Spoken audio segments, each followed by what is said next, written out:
नमस्कार, स्वागत है आप सभी का। आज का हमारा सेशन जो है वो निबंध लेखन पर आधारित है और निबंध लेखन में आज हम एक महत्वपूर्ण निबंध को लेने जा रहे हैं जिसकी ड्राफ्टिंग के बारे में समझेंगे, किस तरह से इस निबंध को लिखना है और क्या क्या चीज़ें इसमें हम समाहित करें, किस प्रकार से इसको व्यवस्थित और क्रमबद्ध रूप से लिखें कि हम इस निबंध को अच्छे से प्रस्तुतिकरण के साथ जो है एग्ज़ाम में कर पाएँ। तो आज का निबंध का टॉपिक आप लोग के सामने है, आज़ादी का अमृत महोत्सव, भारत की स्वतंत्रता के 75 वर्ष। ये बहुत हॉट टॉपिक है और निश्चित रूप से इस साल जितनी भी मुख्य परीक्षाएं होंगी, चाहे वो समीक्षा अधिकारी की हो, चाहे वो पीसीएस की हो या अन्य भी जो भी यूपीपीएससी की मुख्य परीक्षाएं होंगी, इसमें ये टॉपिक जो है अति संभावित है और इसका पूछा जाना जो है बहुत ज़्यादा जो है पक्का माना जा रहा है। तो इसकी ड्राफ्टिंग को लेकर हम पूरी चर्चा करेंगे और किस तरह से इस निबंध को ड्राफ्ट करना है और साथ में आपको ड्राफ्ट किया हुआ निबंध भी जो है यहाँ पर हम दिखाएंगे। तो आगे बढ़ने से पहले फिर से आप लोग को इन्फॉर्म कर दूं कि समीक्षा अधिकारी मुख्य परीक्षा 24 और 25 अप्रैल को प्रस्तावित है और हमारा इस कार्यक्रम को लेके यानी मेंस मुख्य परीक्षा कार्यक्रम को लेके बैच ऑलरेडी चल रहा है। काफ़ी लोगों ने ज्वाइन कर लिया है और सभी सेगमेंट्स का जो है वहाँ पर अच्छे से तैयारी कराई जा रही है।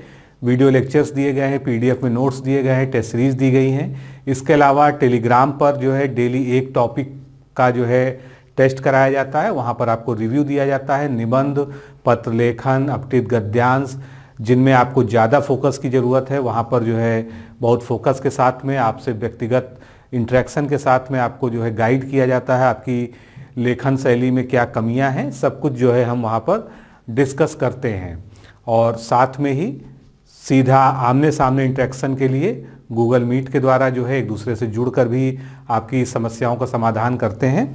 तो अगर आप जो है इस बार मेंस देने जा रहे हैं और आप हमारे साथ जुड़ना चाहें तो उसके लिए आप जो है RO मेंस लिखकर 9506742546 पर व्हाट्सएप कर दीजिए, क्योंकि आप जितना देर से जुड़ेंगे आपको निश्चित रूप से जो है आगे समस्या होगी। अभी भी जो है समय है, अगर आप जुड़ना चाहें तो जुड़ सकते हैं और हमारे जो है इस प्रैक्टिस सेशन में शामिल हो सकते हैं। जो लोग भविष्य के लिए यानी समीक्षा अधिकारी जो आगामी संभावित परीक्षा है 2022-23 में, उसके प्रीलिम्स और मेंस के कोर्स को जो है अभी से तैयार करना चाहते हैं, क्योंकि ये सही समय है, आपको लगभग 8-9-10 महीने का समय मिलेगा। तो आप हमारे इस बैच से जुड़ सकते हैं जिसको हम लोगों ने फाउंडेशन कोर्स नाम दिया है। इसमें प्रीलिम्स और मेंस दोनों की तैयारी आपको एक साथ कराई जाएगी।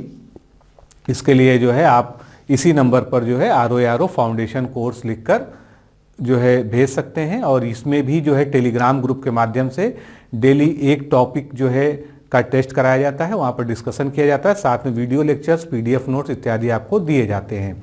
इसके अलावा हमने यूपीपीसीएस प्रीलिम्स जो कि जून में होना है, उसके लिए भी वीडियो लेक्चर प्रोग्राम शुरू कर दिया है और आप अगर जुड़ना चाहें तो जुड़ सकते हैं। वहाँ पर बिल्कुल बेस से लेके जो है और अंत तक जो है आपकी पूरी तैयारी वीडियो लेक्चर्स, पीडीएफ नोट्स और टेस्ट सीरीज के माध्यम से कराई जा रही है। तो ये थी जो है हमारे कार्यक्रमों की सूचना। अब हम अपने मुख्य विषय पर आते हैं।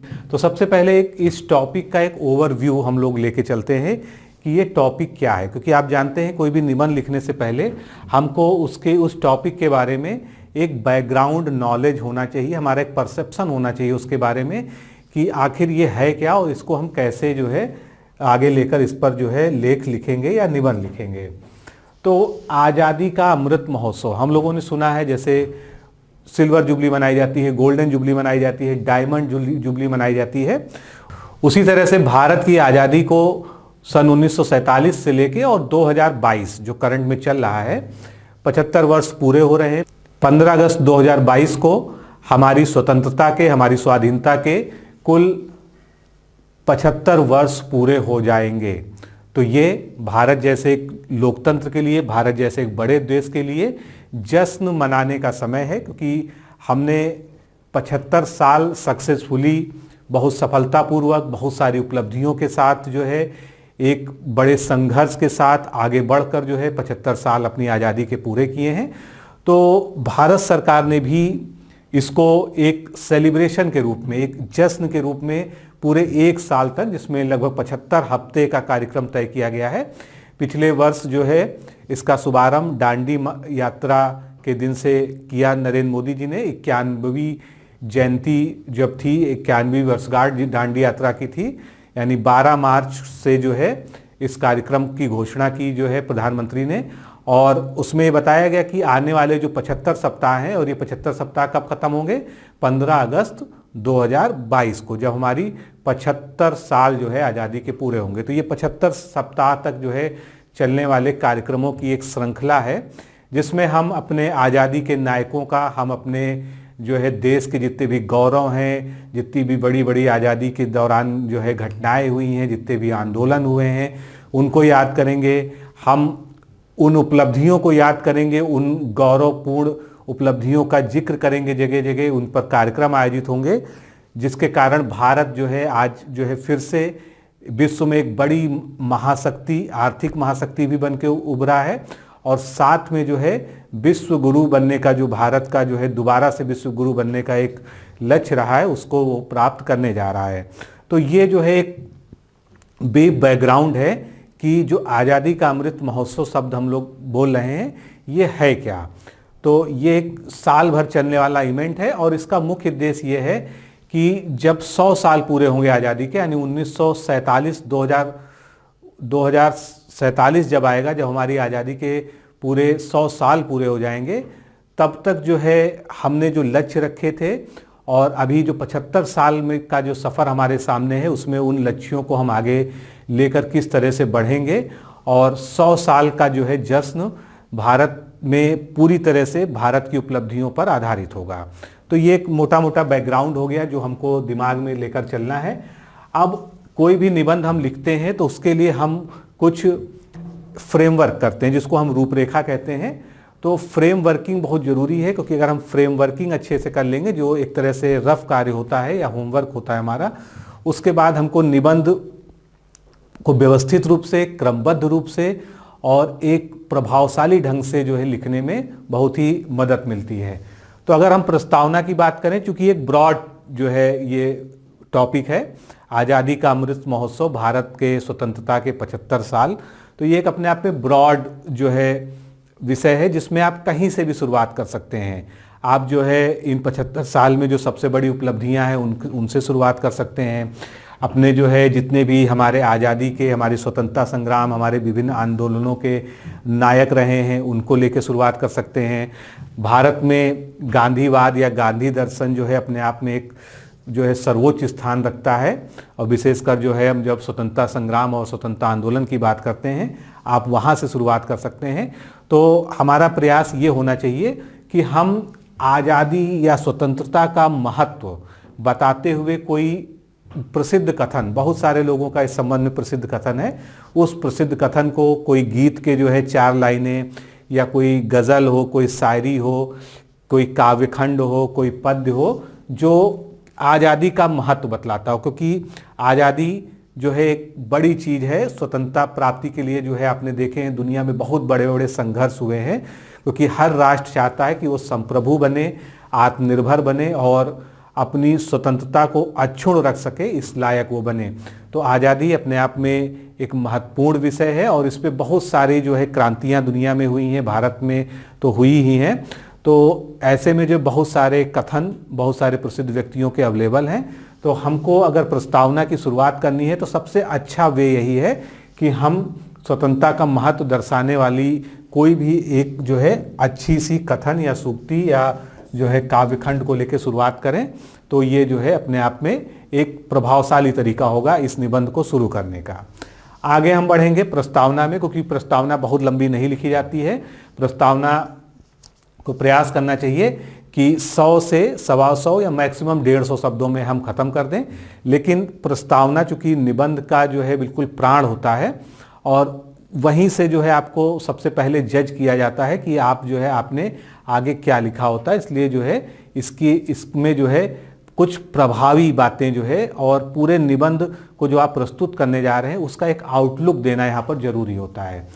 तो किसी राष्ट्र के लिए स्वतंत्रता का क्या महत्व है, इसको आप यहाँ पर जो है 2-3 लाइनों में बता सकते हैं कि स्वतंत्रता जो है किस तरह से बहुत ज़रूरी है किसी भी राष्ट्र के लिए, और औपनिवेशिक शासन या गुलामी वाला जो पीरियड होता है वो किस तरह से जो है हम किसी भी देश को या उसके नागरिकों को प्रभावित करता है, उनके अधिकारों से उनको वंचित करता है।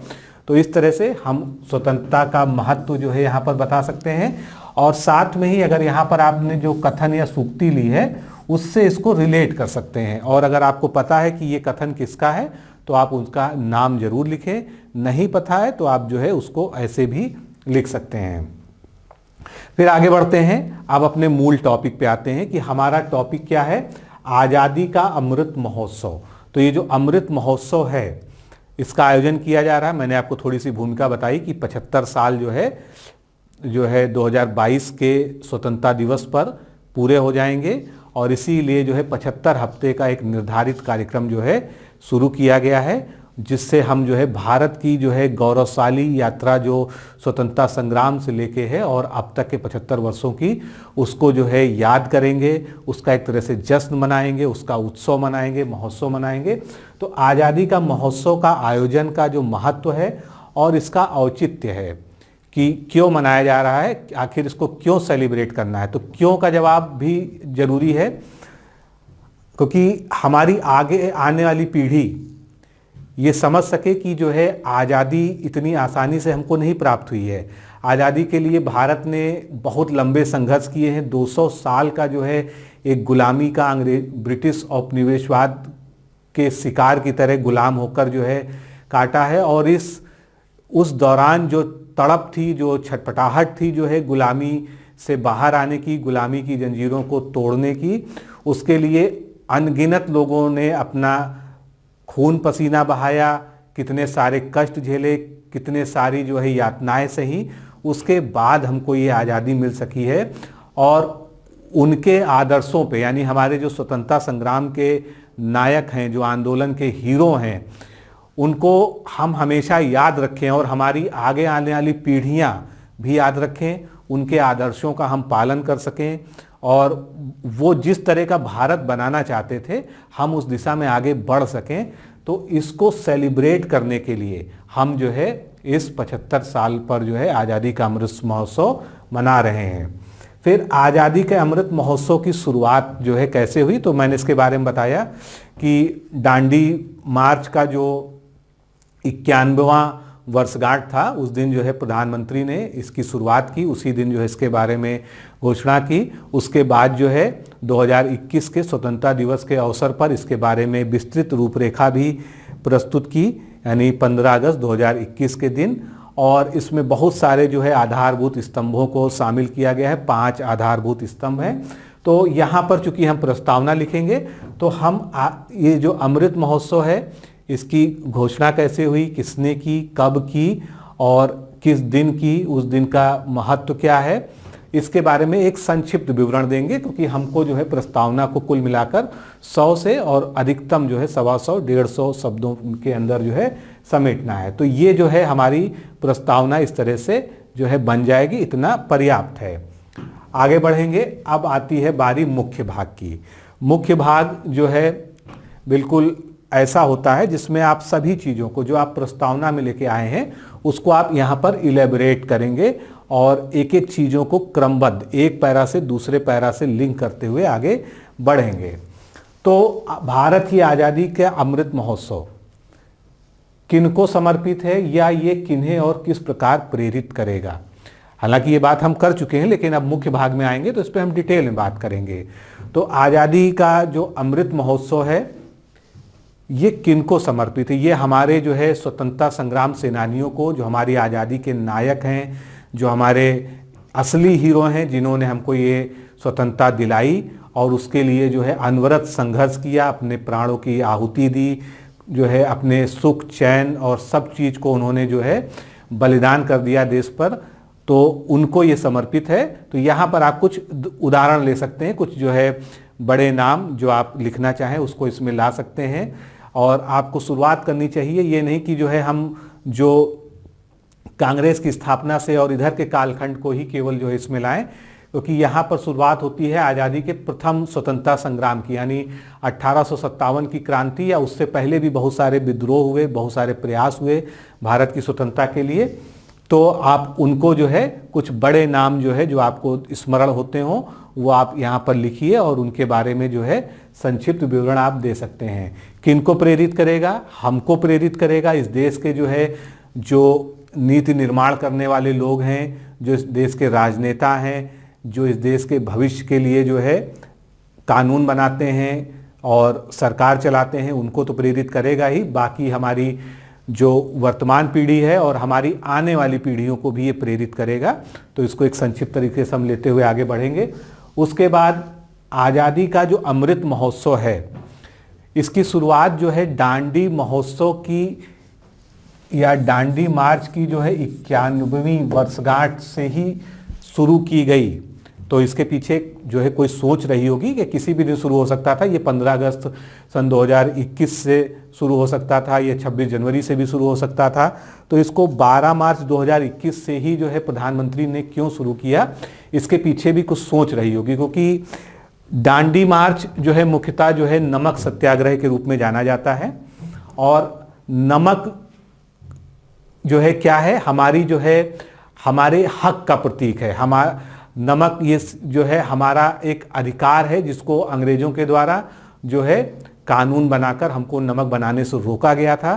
तो उस अधिकार को प्राप्त करने के लिए, जो हमारा एक मौलिक अधिकार था एक तरह से, उसको प्राप्त करने के लिए गांधी जी ने जो है इतनी बड़ी संकल्प यात्रा की और दांडी मार्च किया, जिनमें उनके साथ 78 लोगों ने जो है मार्च किया और साबरमती आश्रम पर जाकर जो है नमक बनाकर नमक कानून को तोड़ा सांकेतिक रूप से। उसके बाद पूरे देश में एक लहर फैल गई, एक जन आंदोलन हो गया कि हमको जो है इस तरह के जो बर्बर कानून हैं जो हमको हमारे अधिकारों से वंचित करते हैं, उसके खिलाफ एकजुट होकर खड़े होना है। तो नमक सत्याग्रह अपने आप में एक संकेत था, लेकिन मूल उद्देश्य जो है महात्मा गांधी जी का, बापू का, ये था कि जो भी लोग इस सत्याग्रह से जुड़े उनके अंतर्गत, उनके अंतर मन में जो है आत्म स्वाभिमान जग सके। और वो आत्म स्वाभिमान जो है इस तरह से जगे कि वो अपना हक पहचानने लगे और जिन चीज़ों से उनको वंचित किया जा रहा है उनके खिलाफ वो खड़े हो सकें और शांतिपूर्ण तरीके से, क्योंकि अहिंसा के वो पुजारी थे, तो शांतिपूर्ण तरीके से जो है विरोध के माध्यम से और विभिन्न अन्य तरीकों से जो है वो अपने हक की लड़ाई लड़ना सीखें। तो इनका मूल उद्देश्य था। तो कुल मिलाकर जो है ये दांडी यात्रा या नमक सत्याग्रह जो है हमारी भारत में जो है आत्मनिर्भरता की एक प्रतीक के रूप में जो है स्थापित है। और महात्मा गांधी के इसी दर्शन को, महात्मा गांधी या बापू के इसी दर्शन को जो है महत्व प्रदान करने के लिए, क्योंकि ये हमारी पीढ़ी, हमारी आगे की पीढ़ियों तक भी जो है ये कैरी फॉरवर्ड हो सके, प्रधानमंत्री ने जो है इस दिन को चुना आज़ादी का अमृत महोत्सव का शुभारंभ करने के लिए। तो ये जो है थोड़ा सा ब्रीफ में आप जो है इसके बारे में बता सकते हैं कि जो है आखिर इस दिन को चुना गया तो उसकी प्रासंगिकता क्या थी। आगे बढ़ेंगे। अब यहाँ पर जो है हमारे स्वतंत्रता संग्राम में बहुत सारे चरण हुए। अगर हम बहुत पीछे ना जाएं तो 1857 की पहली क्रांति से शुरू करें तो 1947 तक जो है बहुत सारे चरण आए, बहुत सारे संगठन आए, बहुत सारे जो है हमारे नायक हुए जिन्होंने जो है स्वतंत्रता संग्राम को आगे बढ़कर नेतृत्व प्रदान किया और एक दिशा प्रदान की, जिसके कारण जो है 1947 तक आते आते औपनिवेशिक शासन इतना कमज़ोर पड़ा, उनकी जड़ें कमज़ोर हुई और अंग्रेज़ों को जो है स्वयं हार मानकर जो है ये देश छोड़ना पड़ा। तो ऐसे में कुछ बड़े आंदोलन आपने जो है भारतीय स्वतंत्रता संग्राम आंदोलन वाले जो है पार्ट में इतिहास में पढ़ रखे हैं। कुछ बड़े आंदोलन जो है आप 1857 से शुरू करके जो है उनका आप जिक्र कर सकते हैं, लेकिन उसमें आपको बहुत डिटेलिंग में नहीं जाना है। उसको आप एक एग्जाम्पल की तरह कि ये हमारे देश में जो है कुछ ऐसे बड़े आंदोलन हुए जो हमको जो है स्वतंत्रता की तरफ जिन्होंने अग्रसर किया, तो उनका जिक्र अगर आप नहीं करते हैं तो ऐसा लगेगा जो है कि आप जो है आज़ादी के जो है उन पलों को जो है सही तरीके से जो है नहीं लिख पा रहे हैं।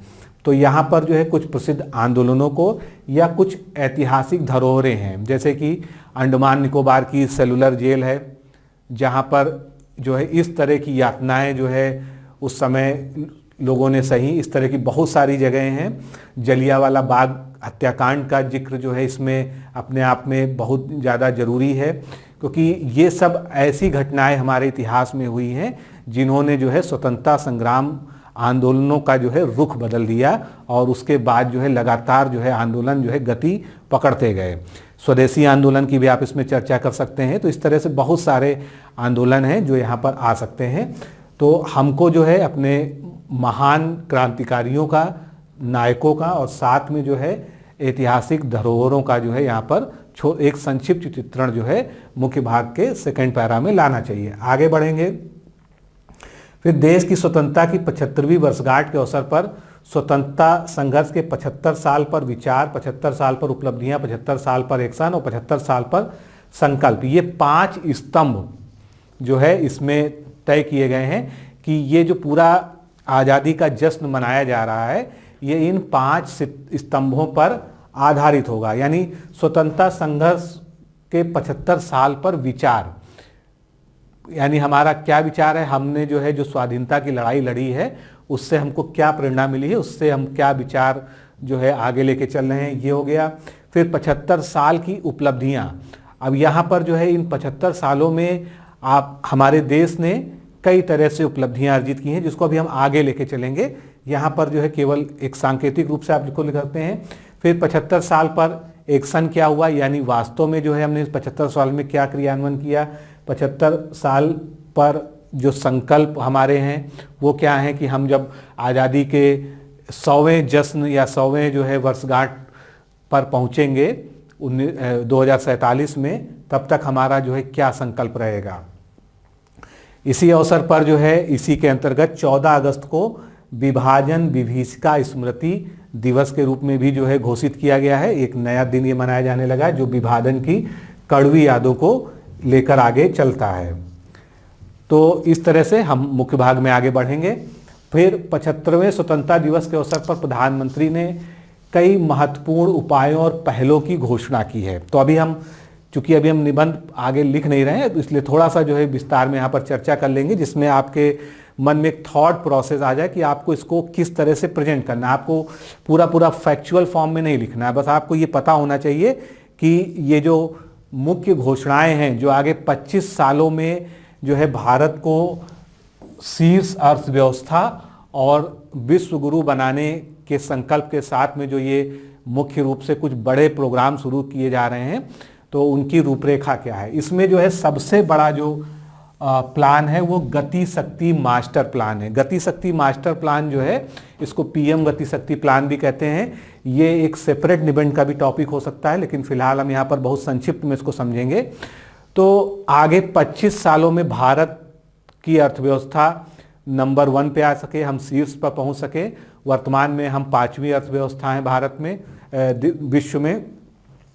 तो ऐसे में जो है हमारा जो बुनियादी ढांचा है, जो इंफ्रास्ट्रक्चर है, वो और मजबूत करना होगा, क्योंकि जो विश्व के बड़े अर्थशास्त्री हैं या भारत के बड़े अर्थशास्त्री हैं तो सभी इस बात पर एकमत है कि कोई भी कंट्री या कोई भी अर्थव्यवस्था अगर जो है बुनियादी ढांचे में निवेश करती है तो निश्चित रूप में जीडीपी में उसका जो है जो कन्वर्जन है, जो विकास डेवलपमेंट में वो शो होता है, उसका अच्छे परिणाम दिखाई देते हैं।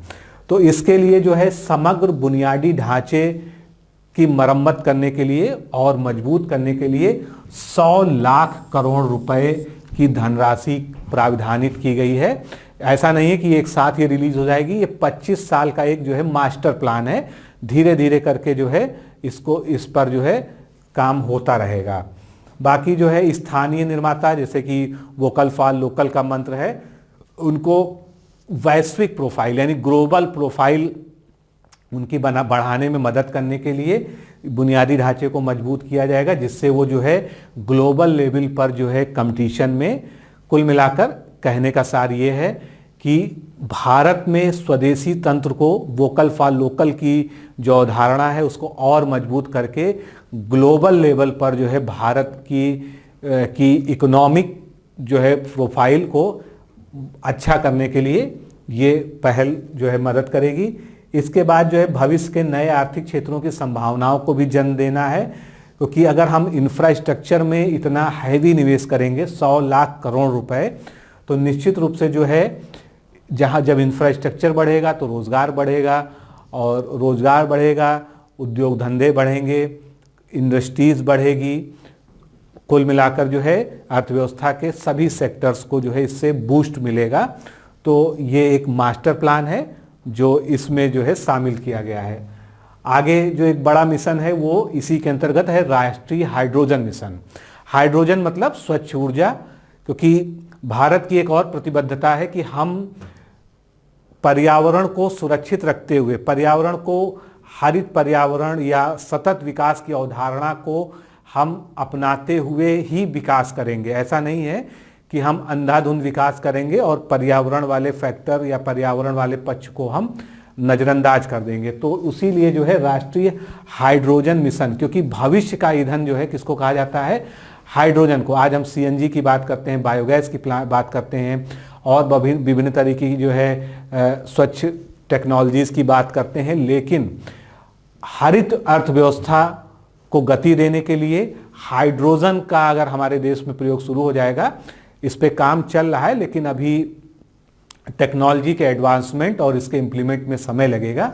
तो इसको भी आगे के 25 सालों में जो है जोड़कर राष्ट्रीय हाइड्रोजन मिशन को जलवायु परिवर्तन को प्रभावित होने से रोकने के लिए इसमें डाला गया है, और इस पर जो है भारत को ऊर्जा स्वतंत्र बनने में भी मदद करेगा ये। साथ में वर्तमान में भारत ऊर्जा आयात पर जो 12 लाख करोड़ रुपए से अधिक का खर्च है उसको भी जो है कम करने में मदद मिलेगी, क्योंकि आज हम देखें तो मोस्टली हम जो है फ्यूल के लिए, फॉसिल फ्यूल कह लीजिए या और विभिन्न प्रकार की ऊर्जाएं जिसकी हमको ज़रूरत है, उसके लिए हम जो है विदेशों पर निर्भर हैं। तो उस पर निर्भरता भी कम पड़ेगा।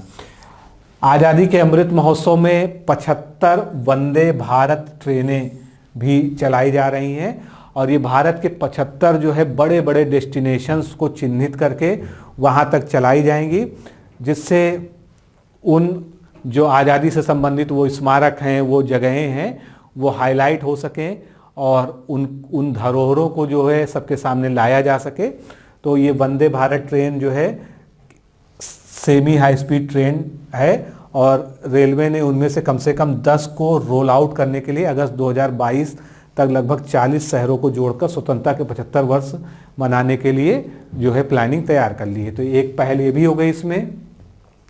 फिर एक बड़ी घोषणा हुई थी कि अब जो है लड़कियां या महिलाएं भी जो है आर्म फोर्सेज में एंट्री पा सकेंगी। अब तक जो है आर्म फोर्सेज में उनकी एंट्री नहीं थी। तो इसके लिए जितने भी सैनिक स्कूल देश में हैं उनमें सभी में जो है लड़कों की भांति लड़कियों के लिए प्रवेश द्वार खोल दिए गए हैं, और ये जो है कार्य शुरू भी हो चुका है।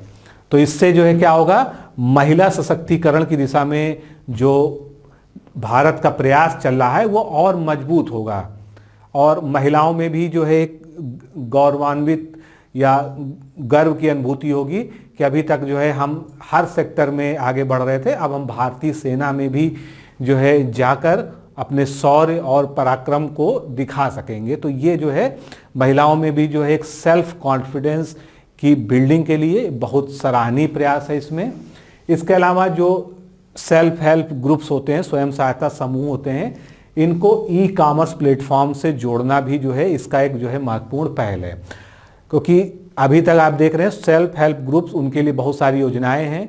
स्टार्टअप शुरू करने के लिए उनको जो है पैसे भी मिलते हैं, अनुदान भी मिलता है, विभिन्न प्रकार की छूटें भी मिलती हैं। उनका प्रोडक्ट कंट्री वाइड और वर्ल्ड वाइड जा सके, जिससे कि वो एक लोकल लेवल पर ही सीमित ना रह जाएं।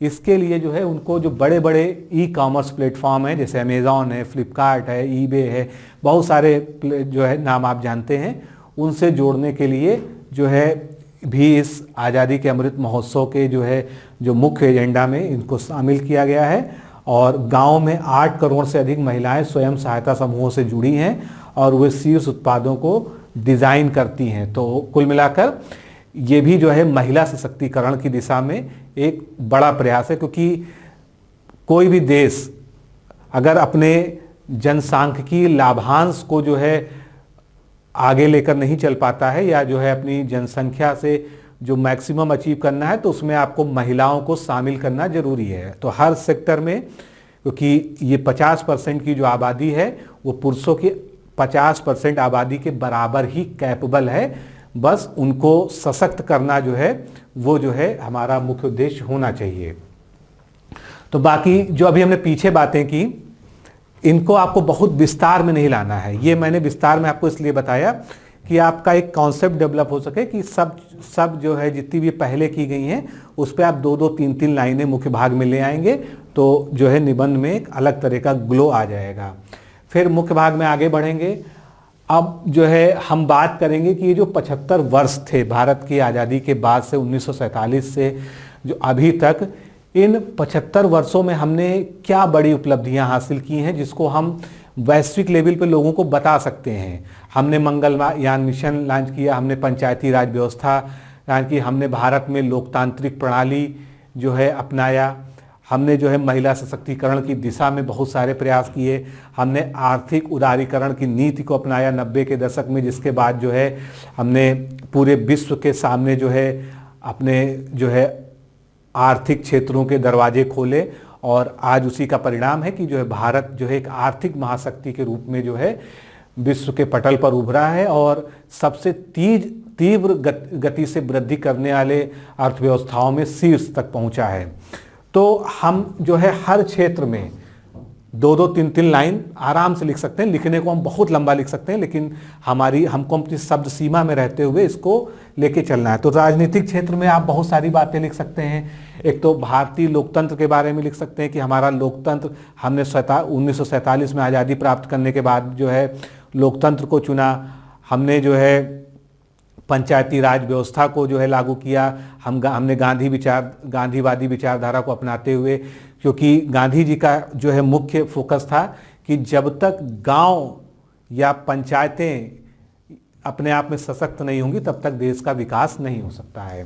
तो राजनीतिक स्तर पर हमने बहुत सारी सफलताएं प्राप्त की हैं, उनमें से कुछ 2-4 बड़ी जो है सफलताओं को आप यहाँ दर्शा सकते हैं। फिर सामाजिक क्षेत्र में हमने बहुत सारे जो है पुराने दकियानूसी कानूनों को समाप्त किया, हमने जो है जमींदारी उन्मूलन प्रथा को खत्म किया, हमने जो है विवाह संबंधी कई सारे जो है ऐसे नियम थे, बाल श्रम को ख़त्म किया, महिलाओं पर अत्याचार के लिए हमने बहुत सारे कानून बनाए, हमने भारतीय दंड संहिता में बहुत सारे सुधार किए, बहुत सारे पुराने जो है अप्रचलित कानूनों को ख़त्म किया।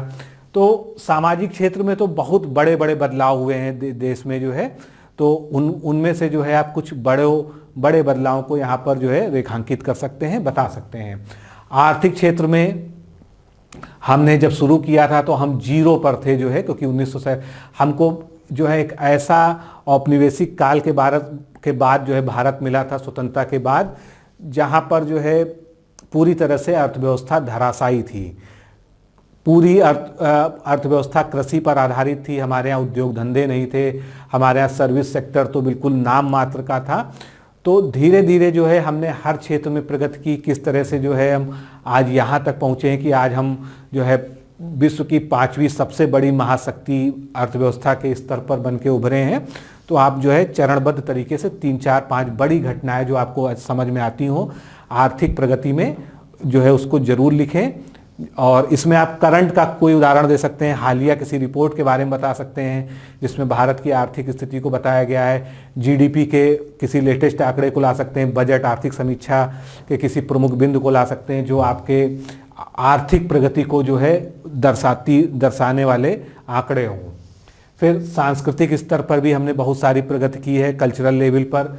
वैदेशिक क्षेत्र में भारत का तो इस समय डंका बज रहा है, हमारी जो है चाहे वो कूटनीति हो चाहे विदेश नीति हो, उसके द्वारा जो है हमने विश्व के जितने भी बड़े शीर्ष संगठन हैं, यूनाइटेड नेशंस या उसके अलावा भी बहुत सारे, वहाँ पर हमारा प्रभुत्व बना हुआ है और लगभग सभी में हम अलायंस में शामिल हैं, सभी संधियों में शामिल हैं।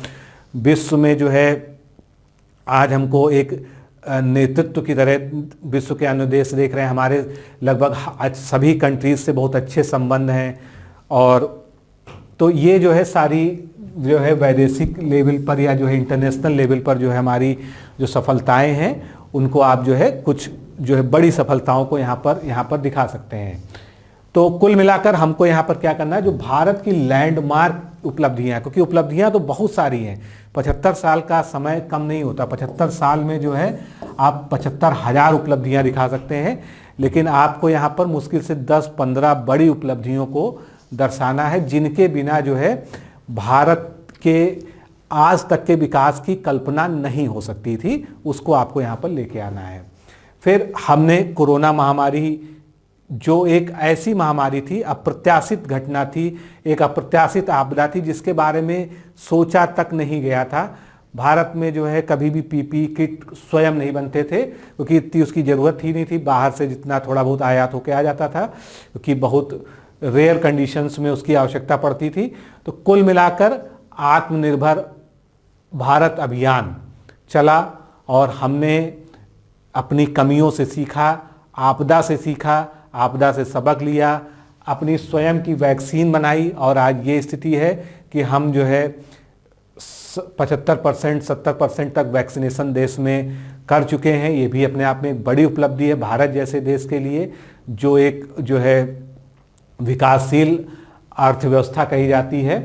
तो इस कोरोना महामारी के 2-2.5 साल में जो है बहुत सारे उतार चढ़ाव देखे हमने। अर्थव्यवस्था बिल्कुल गर्त में चली गई थी, वहाँ से फिर हम वापस आए।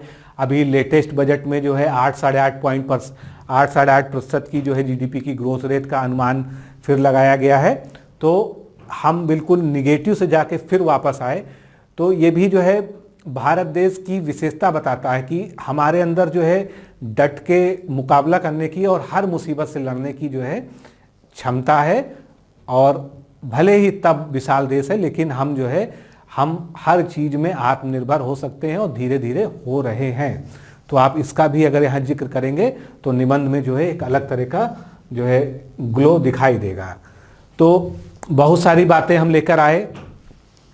अब हमको समअप करना है। समअप करने में क्या होता है, निष्कर्ष में जो कुछ हमने प्रस्तावना से लेके मुख्य भाग के अंत तक लिखा है उसी का एक सार लिखना है और एक प्रभावशाली तरीके से अपनी बात को अंत करना है। क्योंकि ये भारत के लिए एक गौरवपूर्ण क्षण है। 75 साल हमारी आज़ादी के पूरे हो रहे हैं।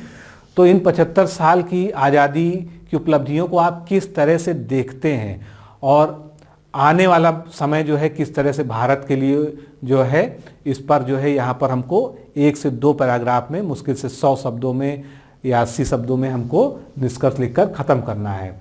तो यहाँ पर जो है मैंने लिखा भी है कि भारत की आज़ादी के 75 वर्ष भारतवासियों के जीवन, यानी हमने जहाँ से शुरुआत की है, मान लीजिए हमने 1947 से शुरुआत की है और आज जो है 2022 तक जो है भारतवासियों के जीवन में क्या बदलाव देखते हैं आप जो है, और जो देश का विकास हुआ है इन 75 वर्षों में उसको आप किस तरह से देखते हैं, इसको आप यहाँ पर लेके आ सकते हैं। और इसके अलावा क्या भारत आत्मनिर्भर राष्ट्र और विश्वगुरु बनने की ओर अग्रसर हो सका है? हमारी 75 साल की जो है जो तपस्या है, जो उपलब्धियां हैं, जो विकास के रास्ते पर हम आगे चले, क्या हम इस मुकाम तक आ गए हैं कि आगे 25 सालों में, आगे 50 सालों में हम फिर से जो है विश्व की एक सबसे बड़ी महाशक्ति और पूरी दुनिया को लीड करने की क्षमता के साथ खड़े होने में सक्षम होंगे? तो आपकी इस पे क्या राय है? आप अपना सुझाव भी लिख सकते हैं और पॉजिटिव नोट के साथ इसको ख़त्म करना बहुत अच्छा रहेगा। सुझाव निश्चित रूप से जो है आप आगे के भारत के लिए कि स्वतंत्रता के 100वें वर्षगांठ तक जो है भारत एक सबसे बड़ी प्रभावी महाशक्ति के रूप में सामने आए विश्व के पटल पर। तो उसके लिए आपके क्या सुझाव हैं? भारत को आगे क्या करना चाहिए? किन चीज़ों को आगे प्राथमिकता के आधार पर लेके चलना चाहिए? तो इस तरह से आप यहाँ पर कर सकते हैं। आप किसी अच्छे कोटेशन के साथ में भी जो है इसको समअप कर सकते हैं, किसी प्रसिद्ध कथन के साथ में भी जो है अंत में रख सकते हैं। तो इस तरह से हम यहाँ पर निष्कर्ष पर पहुँच पाएंगे। अब आगे बढ़ते हैं। जो हमने या हमारी टीम ने जो निबंध लिखने का प्रयास किया है उसको यहाँ पर देखते हैं। तो हमने जो है नेल्सन मंडेला, क्योंकि ये आज़ादी के एक बड़े नायकों में विश्व के एक चेहरे हैं। महात्मा गांधी जैसी छवि इनकी जो है विश्व स्तर पर है। तो उनका एक प्रसिद्ध कथन है, उससे हम इस निबंध की यहाँ पर शुरुआत कर रहे हैं। सिर्फ किसी का जंजीरों से मुक्त होना ही आज़ादी नहीं है, बल्कि इस तरह से जीना है जिससे उसकी आज़ादी का सम्मान और संवर्धन होता रहे। यानी केवल आज़ाद होना ही जो है आज़ादी नहीं है, उसको मेंटेन करना और उस देश में रहने वाले, उस राष्ट्र में रहने वाले सभी नागरिक गरिमापूर्ण तरीके से जीवन जिए और विकास के पथ पर अग्रसर हों, तभी जो है वो असली आज़ादी मानी जाएगी। तो ये नेल्सन मंडेला साहब का एक प्रसिद्ध कथन है, इससे हमने शुरुआत की है। आप कोई भी और चूज़ कर सकते हैं। महात्मा गांधी जी के बहुत सारे कथन हैं, सुभाष चंद्र बोस जी के कथन हैं, जवाहरलाल नेहरू, जितने भी हमारे जो है स्वतंत्रता के नायक हैं, पटेल साहब हैं, तो किसी का भी आप कोई प्रसिद्ध कथन ले सकते हैं। इसके लिए मॉडर्न हिस्ट्री की बुक्स भरी पड़ी हैं कथनों से। फिर जैसा कि हमने डिस्कस किया था कि हम जो है प्रस्तावना में सबसे पहले आज़ादी के मायने, आज़ादी का महत्व क्या है, उससे शुरुआत करेंगे। आप इसको अलग तरीके से भी कर सकते हैं, सबका अपना अपना पर्सपेक्टिव होता है लिखने का, तो उसको हम जो है यहाँ पर लेके आए। आप इसको पॉज करके पढ़ भी सकते हैं। फिर अमृत महोत्सव क्या है, अमृत महोत्सव का औचित्य क्या है, हम किनको याद कर रहे हैं, हम किनको प्रेरित करने के लिए मना रहे हैं, आज़ादी का अमृत महोत्सव कब प्रारंभ हुआ, किस तरह से प्रारंभ हुआ, 75 सप्ताह का जो ये लंबा उत्सव है इसकी क्या रूपरेखा है, और 15 अगस्त 2023 तक चलेगा। तो इसका एक संक्षिप्त जिक्र हमने प्रस्तावना में ही यहाँ पर कर दिया। अब हमारी यहाँ पर प्रस्तावना खत्म होती है। अब हम मुख्य भाग में आते हैं कि भारत का यह अमृत महोत्सव भारत के उन सभी लोगों को समर्पित है जिन्होंने न केवल भारत के विकास यात्रा में महत्वपूर्ण भूमिका निभाई, बल्कि उनके भीतर वह शक्ति और क्षमता है जो भारत 2.0, ये एक महत्वपूर्ण चीज़ है। भारत 2.0 का मतलब है कि नया भारत, यानी भारत के विकास का दूसरा चरण को सक्रिय करने के लिए कुशल दूरदृष्टि भावना से प्रेरित आत्मनिर्भर भारत को साकार कर रहे हैं। तो इस तरह से हम लेके आएंगे। फिर महोत्सव के सफल आयोजन के लिए इसमें क्या क्या चीज़ें शामिल की गई हैं, ये सब यहाँ पर हम बताते हुए आगे बढ़ेंगे। फिर जैसा कि मैंने आपको शुरुआत में रूपरेखा में बताया कि ये दांडी महोत्सव या दांडी यात्रा की वर्षगांठ 51वीं वर्षगांठ पर जो है 91st वर्षगांठ जो मनाई गई उस पर शुरू किया गया। तो दांडी यात्रा का ही दिन चुना गया, इसके पीछे क्या जो है औचित्य रहा और इसका हमारे देश के स्वतंत्रता संग्राम में क्या महत्व रहा है, तो उसको हम यहाँ पर जो है एक सारगर्भित तरीके से यहाँ प्रस्तुत कर सकते हैं। नमक भारत की आत्मनिर्भरता का एक प्रतीक था जिसको अंग्रेजों ने जो है क्या किया था, उस पर आघात किया था, हमसे हमारा जो है एक अधिकार छीनने का प्रयास किया था। उसी लिए जो है नमक सत्याग्रह शुरू किया गया, जिससे भारत में लोगों के अंदर एक जन चेतना, एक जन आंदोलन जागृत हो सके कि हमें अपने अधिकारों के लिए किस तरह से लड़ना है और हमें अधिकारों के लिए किस तरह से जागरूक रहना है। तो ये जो है, चूँकि नमक सत्याग्रह हमारी आज़ादी की लड़ाई में, हमारे स्वतंत्रता संग्राम आंदोलन में एक मील का पत्थर माना जाता है, इसलिए इस दिन को जो है हमने यहाँ पर चुना। फिर अब हम आज़ादी की कुछ बड़ी घटनाओं को, जैसे कि हमने चर्चा की थी कि अंडमान की सिल्वर जेल, मुंबई का अगस्त क्रांति मैदान जहाँ से 1942 में भारत छोड़ो आंदोलन की शुरुआत हुई थी, फिर पंजाब का जलियांवाला जो है बाग जहाँ पर जो है नरसंहार हुआ था, जिसको आज हम जो है आज़ादी के जो है एक सबसे बड़े स्मारक के रूप में हमेशा देखते हैं, त्याग और बलिदान का एक महत्वपूर्ण स्थल मानते हैं। उसके अलावा उत्तर प्रदेश में मेरठ जहाँ से क्रांति की शुरुआत हुई थी, काकोरी ट्रेन डकैती जो है या काकोरी का जो है जो कांड है वो, झांसी, रानी लक्ष्मीबाई, तो आप इन सब चीज़ों का अपने तरीके से जो है यहाँ पर जिक्र कर सकते हैं। उसके बाद हम कई सारे आंदोलनों को यहाँ पर लेके आ सकते हैं, जो आंदोलन हमारी आज़ादी की लड़ाई के मील के पत्थर माने जाते हैं, चाहे वो कोल आंदोलन हो संघर्ष हो, खासी आंदोलन हो, संथाल क्रांति हो, नागा संघर्ष हो, कूका आंदोलन, भील आंदोलन, मुंडा सन्यासी आंदोलन, रमोसी विद्रोह, कित्तूर आंदोलन, त्रावणकोर का आंदोलन, बारडोली सत्याग्रह, चंपारण सत्याग्रह, उसके बाद संभलपुर संघर्ष, चुआर संघर्ष, बुंदेल संघर्ष, ये सभी संघर्ष जो है यहाँ पर याद कर सकते हैं, आप लिख सकते हैं निबंध को और प्रभावी बनाने के लिए। इसके बाद इसी को हम आगे लेके चलेंगे। फिर इसके बाद अमृत महोत्सव के जो 5 आधारभूत स्तंभ हैं उसका हम यहाँ पर उल्लेख इस तरह से कर सकते हैं, जिसका मैंने पहले भी आपसे जिक्र किया। फिर उसके बाद हमने ये भी कहा था कि 14 अगस्त को जो है विभीषिका दिवस जो है मनाया गया, उसको हम यहाँ पर जिक्र कर सकते हैं।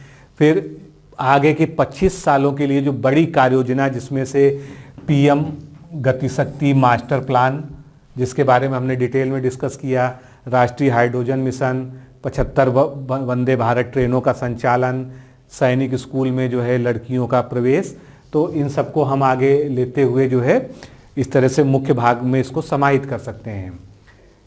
इसके बाद आज़ादी के 75 सालों में जो हमारी प्रमुख उपलब्धियां रही हैं उसको हम क्रमबद्ध रूप से लिख सकते हैं।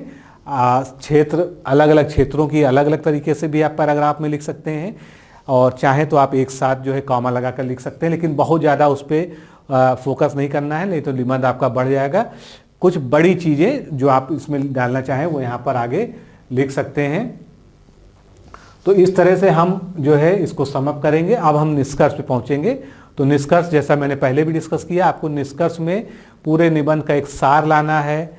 इन 75 साल की जो है उपलब्धियों को आप किस प्रकार देखते हैं, भारतीय समाज ने, भारतीय अर्थव्यवस्था ने किस तरह से प्रगति की है, और आगे क्या क्या ज़रूरतें हैं हमारी, आगे के 25 साल में हम किस तरह से अपने आप को देखते हैं, भारत एक राष्ट्र के रूप में विश्व के पटल पर जो है किस तरह से जो है एक महाशक्ति के रूप में उभरा है, और कहाँ तक जो है जाएगा, जिसको हम लोग आगे की राह कहते हैं। तो उसको हम यहाँ पर लिख सकते हैं और एक पॉजिटिव नोट के साथ जो है अपने निष्कर्ष को जो है एंड कर सकते हैं। यहाँ पर आप जो है कोई प्रसिद्ध कथन भी ला सकते हैं निष्कर्ष में, उसको समाप्त करने के लिए। तो इस तरह से एक अच्छा निबंध जो है हम यहाँ पर लिख सकते हैं। तो मित्रों, आज के इस सेशन में हमने जो है इस महत्वपूर्ण निबंध को डिस्कस किया। आप इसको स्वयं लिखिए और अच्छे से अच्छा लिखने का प्रयास कीजिए। बहुत सारे बिंदु हो सकता है इसमें छूट भी गए हों, लेकिन जब आप इसके बारे में और पढ़ेंगे तो आप कई चीज़ें आपके मन में जो है विचार आएंगे, जिनको आप इसमें समाहित कर सकते हैं। तो निबंध जो है कुल मिला के एक रचनात्मकता का कार्य है। जितना ज़्यादा आप किसी चीज़ के बारे में पढ़ेंगे, किसी टॉपिक को पढ़ेंगे, समझेंगे, उतना अच्छा आप लिखने में जो है सफल रहेंगे। तो अभी के लिए इतना ही सेशन में, फिर मिलते हैं। नमस्कार, धन्यवाद।